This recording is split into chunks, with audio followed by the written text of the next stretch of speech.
And I'll go that little song one better, because Tide not only gets clothes cleaner than any soap, but cleaner than any other suds, cleaner than any other washing product known. Yes, Procter & Gamble's amazing Tide will give you a cleaner wash than you get with any other washing product known. That's because Tide, with its wonderful new suds, not only leaves clothes free from dirt, but removes dingy soap film, too. Yet, with all this amazing cleaning power, Tide is safe, truly safe for all your washable colors. What's more, Tide brightens your soap-dulled colors, your gay checks and prints. And white things?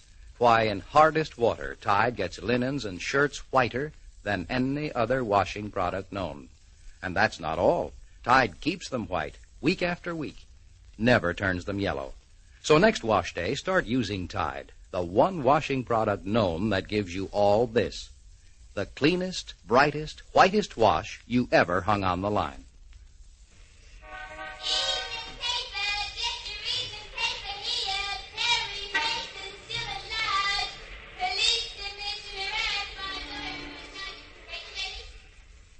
It's just a little while after the close of yesterday's episode.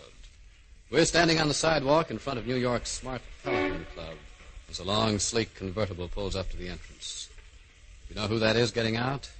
That's Nora Tragg, Homicide Lieutenant Tragg's daughter.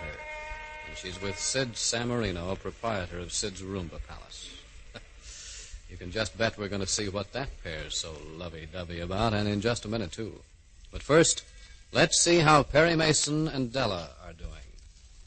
As we join them in the first-floor apartment on the west side, the room is still bright with movie floodlights. Crowds of people still press their faces against the window to watch the spectacle, while in the shadow, resting between takes, sit the fugitive lawyer and his secretary. And now Paul Drake, private detective, comes up, saying, You know, Perry, I'd almost as soon go to jail as keep on trying to teach that cop to act. Well, does this mean you don't think much of Officer Harrigan's talents? If you mean, do I think that cop can act, the answer is a violent no. Fine. The less there is to work with, then the more there is to do. Oh, but Perry, well, he's a good cop. Paul, if he ever takes his mind off being a movie actor and starts to think, we're sunk. To put it quite delicately, he'll march Della and me straight off to the clink. That isn't funny, Perry. We haven't got a lot of time before Mary's trial resumes. I know. And we've just got... No emotion, Della. Not till you get before the cameras, anyway. Okay. But when I think of Mary in jail and Liz Wren... Oh, the things that happen in this world. Shouldn't happen to a dog. You're so right, Paul. While we're taking this break, Perry, how about my going outside, circulating with the crowd? Never can tell what I might pick up. All right, you go ahead, Paul, but don't stay long. And don't forget Officer Harrigan. Oh, as if I could. Better blow your nose, Della. I'm all right. Your eyes are full of tears. Well, there. Sorry, Chief, but I can't help thinking of Mary in that cell or Liz Wren. She's got the baby again. And she's so sure of herself. And we just haven't gotten anywhere. You want Officer Harrigan to start wondering what this is all about? No, I'm all right. Perry, do you really think we'll be able to walk into the court when it reconvenes, prove that Mary was framed, prove that we... Now, wait a minute. This isn't a real movie. This is life. I know. Even after the film that we've been taking through those windows is developed, even if there is someone in the crowd outside who looks shocked... Yes? We still have to find him. Talk to him, get the truth out of him. Say, Mr. Patterson. Yeah? Perry, I've got a kid I think you should talk to. What? A boy. A nice, bright 14-year-old boy. A kid with a little cheap camera. And he wants to know if he can take some pictures, like he did last time. I said I'd ask. Well, Mr. Producer, can he take some pictures like he took last time? Can he? Get the lead out of your feet, Paul. Show the young artist in, but fast.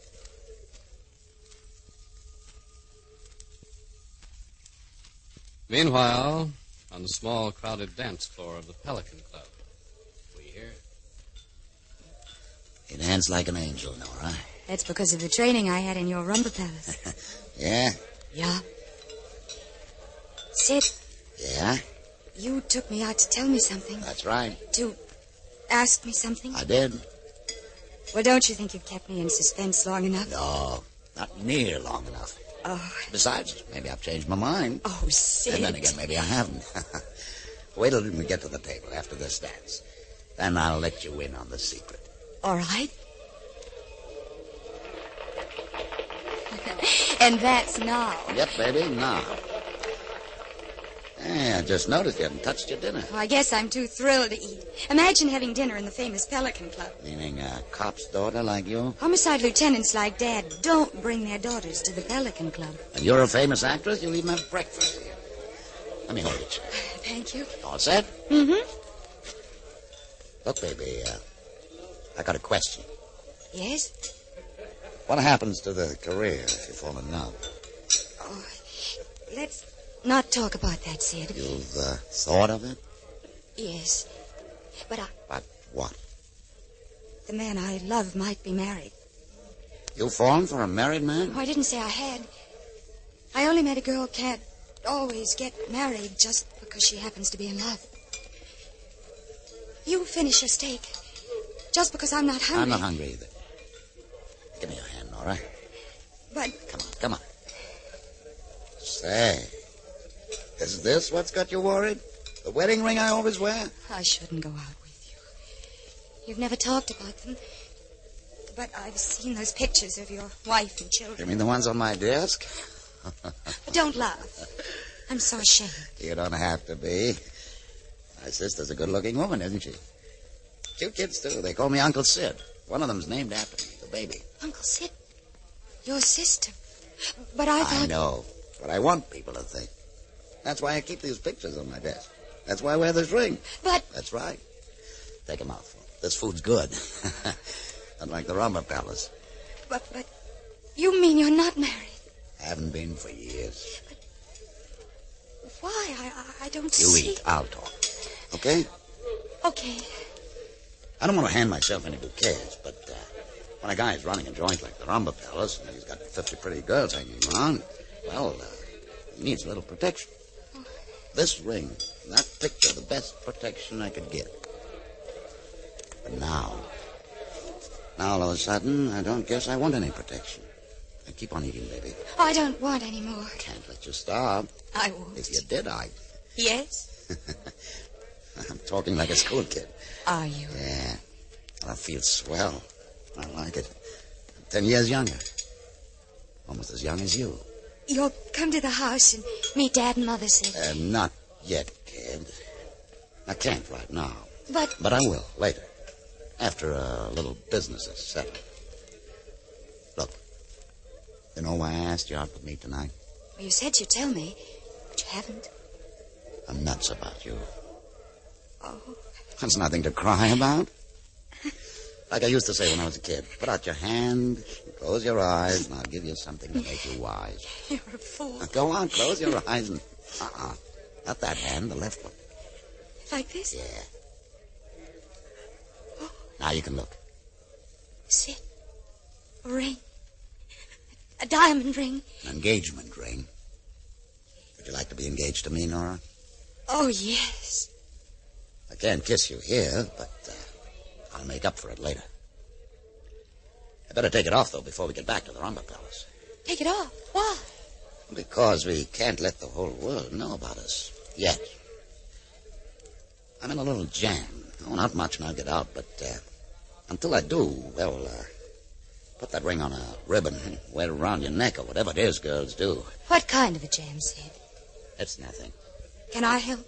Nah. Because you know I'd do anything. Anything in the world for you.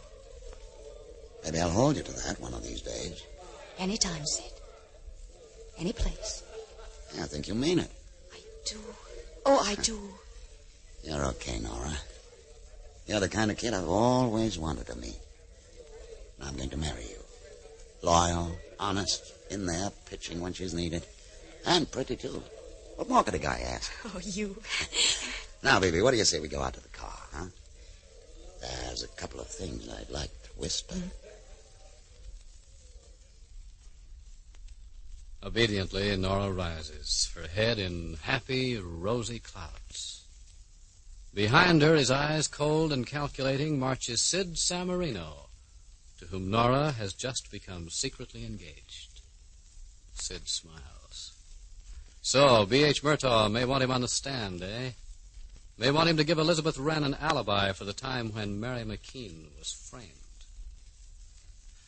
Well, if that time should ever come, Sid will have someone to back up his story now. Sid will have his fiancée, the daughter of Homicide Lieutenant Tragg. And that should put the okay on anything Sid says. Meanwhile, what about that boy Paul Drake has just brought to Perry Mason? Well, won't you join us tomorrow? Lady, it's nothing short of sensational. I'm talking about Tide, Procter & Gamble's amazing dishwashing wonder. No matter what soaps you may have used up to now, you'll find that Tide washes dishes cleaner than any soap made. You see, Tide makes an amazing new kind of suds. More suds, faster suds. Suds that are kind to your hands. Suds that look and feel entirely different. And Tide cuts grease better than any soap. Makes your whole dishwashing job so much pleasanter and easier. Why, there's no disagreeable scum in the water, no greasy ring round the pan, no cloudy film on dishes and glasses. That's why they rinse and dry sparkling clear, whether you wipe them or not. And listen, lady, Tide works extra miracles in hard water, gives oceans of instant, long-lasting suds even in hardest water. Try Tide in your dishpan today. It's a modern miracle.